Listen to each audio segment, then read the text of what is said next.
Hello friends, नमस्कार। Krishna's academy में एक बार आपका फिर से स्वागत है। उम्मीद है आप सारे लोग ठीक होंगे, स्वस्थ होंगे।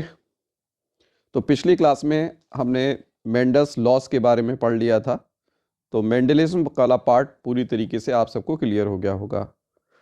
Today's topic is interaction of genes. जैसे मेंडल ने अपने एक्सपेरिमेंट करके कुछ कंक्लूजन दिए, उसके बाद में साइंटिस्ट ने इसको वेरीफाई किया। तो मोस्ट ऑफ द केसेस के अंदर तो मेंडल्स के रिजल्ट सही निकले और टैली हुए, लेकिन बाद में कुछ ऐसे भी कंक्लूजन आए जो मेंडल के कंक्लूजन से डेविएट कर रहे थे। इसी को नाम दिया जाता है पोस्ट मेंडेलियन जेनेटिक्स या इंट्रैक्शन ऑफ जीन, जिसको हम दो पार्ट्स में पढ़ेंगे। पहला पार्ट जो आज शुरू कर रहे हैं, जिसका नाम है intra allylic interaction one gene interaction, जो कि मोनो हाइब्रिड क्रॉस से रिलेटेड है। बाद में हम पढ़ेंगे इंटर एलिलिक इंट्रैक्शन या नॉन एलिलिक इंट्रैक्शन, जिसको हम नाम देंगे डाई हाइब्रिड क्रॉस के डेविएशंस होंगे या उसके एक्सेप्शंस होंगे। तो आज शुरू करते हैं सबसे पहले वन जीन इंट्रैक्शन के बारे में। इसमें बहुत सारे टॉपिक हमें पढ़ने हैं। जैसे हमें पढ़ना है, आज का टॉपिक हमारा है incomplete dominance, another example is the codominance, pleiotropy, multiple allelism. All these are the topic of the one gene interaction. So we start incomplete dominance today. First of all, what is incomplete dominance? It was firstly discovered by Carl Correns when he was working with inheritance of the color of flower in Mirabilis jalapa. Mirabilis jalapa is the scientific name. Its common name is the 4 o'clock plant और the गुलबासी।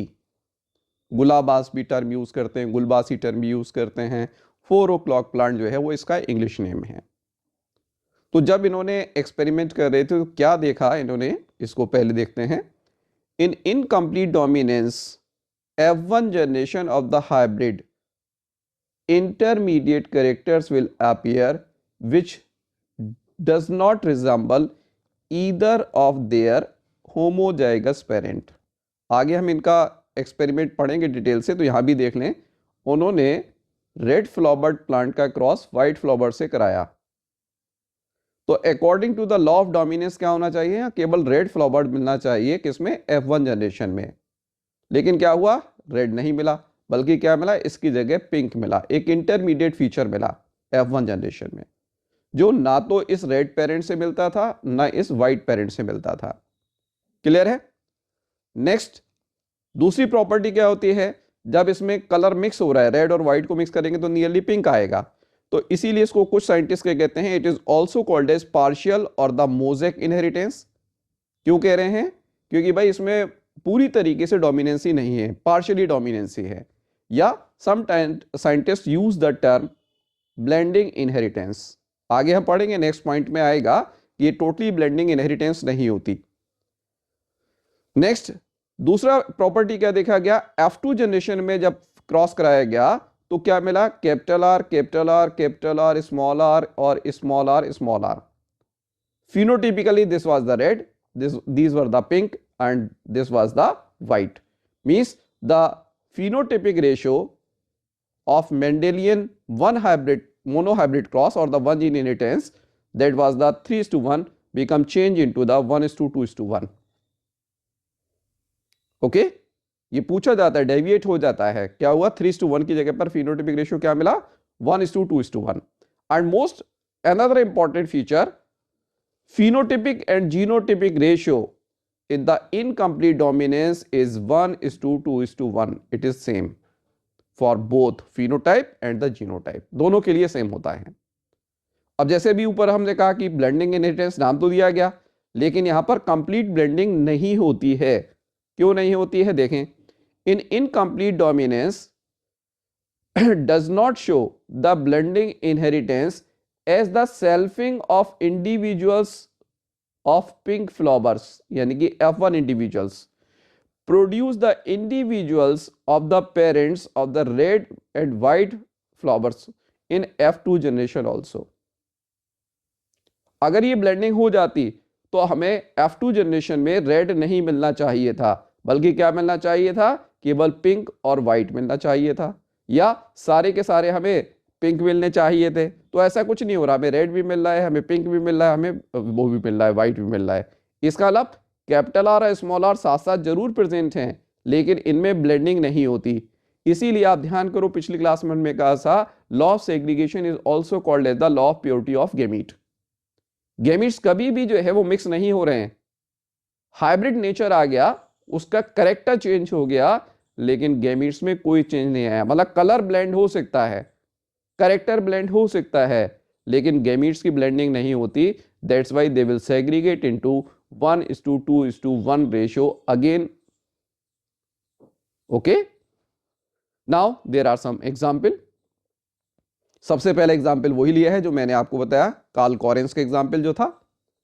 उसने आपको बताया mirabilis जलापा, जो scientific name है, common name आपको बताया फोरोक्ल plant, और ये था गुलबासी। तो आप देखें इसके अंदर कि आपसे कहा कि उसने रेड फ्लावर प्लांट का क्रॉस जब व्हाइट फ्लावर से कराया तो F1 जनरेशन में पिंक फ्लावर्ड प्लांट मिले। यानी कि आपको बताया कि एक नया कलर अपीयर हो गया जो इन दोनों के बीच का इंटरमीडिएट लगभग है। अब क्या किया उसने, सेल्फिंग की, किसने, पिंक फ्लावर की। तो क्या हुआ, F2 जनरेशन में रेड भी मिला, पिंक भी मिले और व्हाइट भी मिला।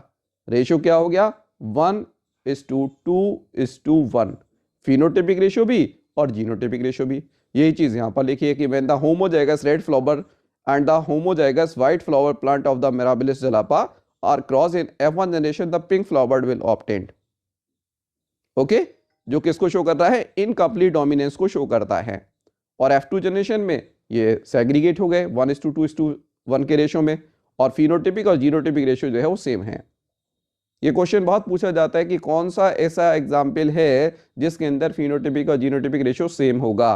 तो इनकम्प्लीट डोमिनेंस इसका आंसर होगा, और आगे एक और पढ़ेंगे जब को डोमिनेंस होगा तो उसके अंदर भी सेम कंडीशन प्रेजेंट होती है। तो this was the first example which was firstly discovered by the Carl Correns. और ये कार्ल कॉरेंस कौन थे, ये वही साइंटिस्ट थे जिन्होंने मेंडल के एक्सपेरिमेंट्स के कंक्लूजन को लॉ में कन्वर्ट किया, और उन्हीं को ये पहला एक्सेप्शन मिला लॉ ऑफ डोमिनेंस का। ओके, सेकंड एक्सेप्शन देखिए, एग्जाम्पल है flower colour in Antirrhinum majus. ये एनसीईआरटी में भी गिवन है। Antirrhinum majus is the scientific name, common name is the snapdragon और द डॉग फ्लावर। क्योंकि ये जो फ्लावर आप देख रहे हो ना, ये डॉग की तरह जो है वो अपीयर हो रहा है, इसलिए इसको नाम दिया गया डॉग फ्लावर। यहां भी सेम कंडीशन है कि अगर हम रेड फ्लावर्ड प्लांट का क्रॉस व्हाइट फ्लावर्ड प्लांट के साथ करेंगे तो हमें F1 जनरेशन में पिंक मिलेंगे, और जब पिंक में सेल्फिंग कराएंगे तो फिर से हमें रेड भी मिलेगा, फिर पिंक भी मिलेगा, और क्या मिलेगा, व्हाइट मिलेगा। रेशियो वही हो गया 1:2:1। phenotypic and genotypic ratio are same. Now some other examples which are not given in most of the books. Next one is the plumage color of Gallus gallus. ये गैलस गैलस पोल्ट्री बर्ड है, और इस poultry bird को हम नाम देते हैं एंड्यूलेशियन foul. क्या देखा गया इसमें, Andalusian fowl have the two pure forms, the black and the white. Okay, when we cross in F1 individuals appears the blue colored. इनका जो फर होगा, इनके जो फेदर्स होंगे वो कैसे अपीयर होंगे, ब्लू कलर के, जो क्या बताता है इनकम्प्लीट मिक्सिंग की वजह से डेवलप होता है, और F2 जनरेशन में फिर से एग्रीगेट हो जाते हैं। यहां देखें फ्लो चार्ट में, ये ब्लैक फाउल है, ये व्हाइट फाउल है, क्रॉस कराया, हाइब्रिड हमें क्या मिला, ब्लू फाउल मिला। सेग्रीगेट क्या हो गया, वही 1:2:1 के रेशियो में। 1 जो है black feathered and the 2 with the blue feathered and the 1 is white feathered. And the blue feathered जो है वो ज़्यादा प्रेफरेंस दिया जाता है, क्योंकि ये अच्छी क्वालिटी के जो है वो मीट को ऑब्टेन कराते हैं। एंड द लास्ट एग्जाम्पल इसमें एक और ले लेते हैं समझने के लिए, ये आपके एनसीईआरटी में भी गिवन है और इंपॉर्टेंट भी है। Size of the starch grain in the P. Starch grain के साइज में देखें 3 तरीके के साइज यहां पर ऑब्टेन हो रहे हैं। एक तो क्या है, लार्ज साइज ग्रेन, जिसका जीन क्या है, बी से रिप्रेजेंट करते हैं। आगे चल के हम पढ़ेंगे जो एंजाइम इसको कंट्रोल करता है स्टार्च ग्रेन के साइज को, उसको कहते हैं SBE1, स्टार्च ब्रांचिंग एंजाइम 1, इसीलिए इसको बी से रिप्रेजेंट किया जाता है। स्मॉल साइज अगर है तो उसको कहते हैं स्मॉल बी से रिप्रेजेंट करते हैं। F1 में हमें इंटरमीडिएट साइज मिलेगा, जीनोटाइप क्या होगा, कैपिटल बी स्मॉल बी होगा। और F2 जनरेशन में फिर से एग्रीगेट हो जाएंगे 1:2:1 के रेशियो में। फ्लो चार्ट में यहां दे रखा है these are the large size granule starch grain, ये कैसे हैं, स्मॉल साइज हैं। क्रॉस कराया गया, ये हमें क्या मिला F1 जनरेशन में, ये हमें मिले इंटरमीडिएट साइज के। और जब इसमें सेल्फिंग कराया तो 1 ग्रुप क्या मिला, लार्ज साइज का। 2 कैसे मिले, इंटरमीडिएट के, और 1 कैसा मिला, स्मॉल साइज का। तो ये भी इसका एग्जाम्पल है। और भी बहुत सारे एग्जाम्पल हैं, लेकिन ये वो एग्जाम्पल है जो डिफरेंट एग्जाम में कॉमनली पूछे जाते हैं।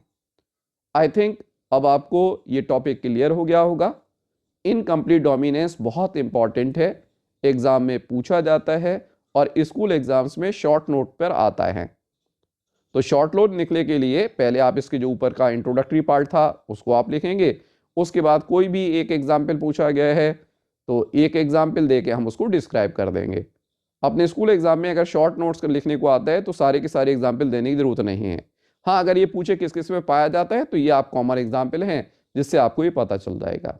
तो this is all about the incomplete dominance. अगली क्लास के अंदर हम डिस्कस करेंगे कोडोमिनेंस। तो उम्मीद है ये टॉपिक आपको क्लियर हो गया होगा। जिन लोगों ने आज इसको पहली बार देखा है चैनल को सब्सक्राइब करें, लाइक करें और ज़्यादा से ज़्यादा शेयर करें। Thank you.